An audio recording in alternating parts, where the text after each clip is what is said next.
ouvrant la voie à une potentielle chute de Calémie et à l'escalade d'un conflit régional aux conséquences incalculables. Ce n'est plus une guerre de basse intensité, c'est un plan de recolonisation militaire de la RDC par des forces rwandaises sous couvert de rébellion fabriquée.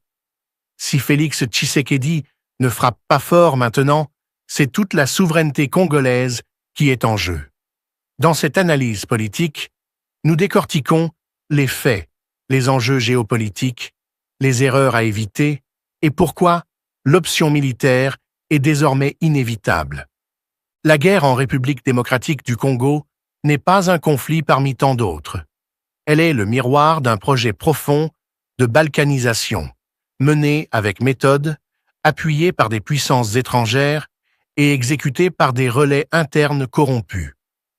Depuis plus de 2 décennies, l'Est de la RDC est un champ de bataille non déclaré où se jouent des intérêts miniers, stratégiques et géopolitiques. Aujourd'hui, les projecteurs sont braqués sur Uvira, ville frontalière du Burundi et point de passage commercial vital entre le Sud Kivu et la Tanzanie. Si cette ville tombe, ce n'est pas seulement un territoire congolais qui sera perdu, c'est un verrou stratégique national qui sautera. Les derniers rapports provenant du terrain sont alarmants. Les forces combinées du RDF, Rwanda Defense Force, du M23 et de l'AFC se réorganisent et avancent vers les abords d'Uvira. Cette alliance militaire, bien qu'habilement dissimulée derrière des étiquettes rebelles, n'est rien d'autre qu'une opération d'expansion militaire rwandaise, orchestrée depuis Kigali par Paul Kagame.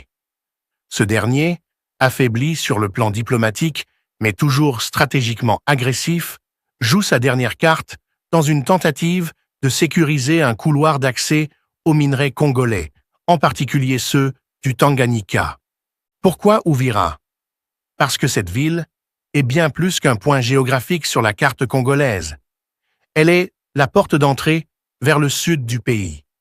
Si Uvira tombe, Calémie, puis les routes vers Katanga seront exposées.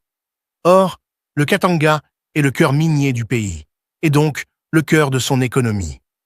Kagame le sait, Kabila le sait, et certains réseaux affairistes basés à Dubaï, Bruxelles et Kigali l'ont anticipé. C'est pourquoi il est impensable que Kinshasa reste dans l'attentisme. Félix Tshisekedi doit désormais comprendre que la diplomatie seule ne suffit pas face à une invasion militaire masquée. L'option militaire ne doit plus être un tabou.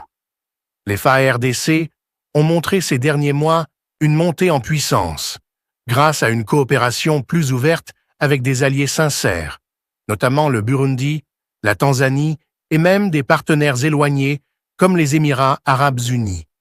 Mais cela ne suffit pas si la réponse militaire reste défensive. La doctrine du « wait and see » est un piège qui permet à l'ennemi de prendre de l'avance, de s'enraciner, de se renforcer et d'installer une administration parallèle comme à Bunagana depuis 2022. Uvira ne doit pas devenir le nouveau Bunagana. Ce serait une défaite stratégique majeure pour Kinshasa. Cela enverrait un signal terrible à la population de l'Est, déjà en grande souffrance, que l'État congolais n'a ni la volonté ni les moyens de les protéger. Cela renforcerait les discours de haine, l'émergence d'autodéfenses incontrôlables et la fragmentation sociale du pays. Il est donc impératif que le président Félix Tshisekedi donne des ordres clairs et immédiats. La reconquête offensive, préventive si nécessaire, doit être engagée dès maintenant. Cela signifie des frappes ciblées sur les points de concentration de l'ennemi. Un verrouillage militaire de la frontière avec le Rwanda